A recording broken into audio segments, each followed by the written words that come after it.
दर्द कहीं हो वो परेशान कुन है, खास तौर पर कुर्ते का दर्द। अल अमान वल हफीज, जिनका इस्तेवास्ता पड़ा है वही जानते हैं कि दिन का सुकून बर्बाद हो जाता है, रात की नींद हराम हो जाती है, इंसान खुद भी परेशान और घर वाले भी परेशान हो जाते हैं। और जब गुर्दे में पथरी बन जाए तो इंसान मारा मारा फिरता है, कभी डॉक्टरों के पास, कभी हकीमों के पास, कभी कहीं और कभी कहीं।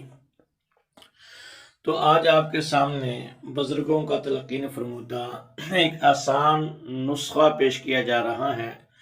नुस्खा क्या है? बस एक पत्ता है, इससे आप गुर्दे की पथरी का इलाज करें।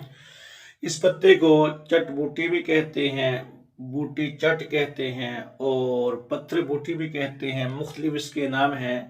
उसकी तस्वीर आपको स्क्रीन पे लगा दी गई है, आप उसको देख के पहचान लें। आपने करना ये है कि चट बूटी का एक पत्ता लेके मुंह में रखना है और इसको शरबत बजूरी के साथ आपने निगल लेना है।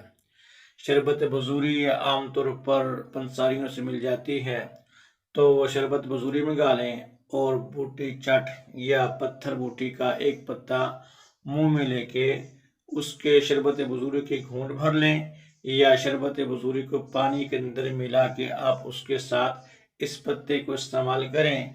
और रोज़ाना के अतबार से एक पत्ता आप लें। ये पत्ता आपको अमूमन घरों के अंदर बाद लोगों ने लगाया होता है, घरों के अंदर ना मिले तो आपको नर्सरी से पत्ता दस्तयाब हो जाएगा। रोज़ाना के अतबार से शरबत बजूरी के साथ एक पत्ता इस्तेमाल करें।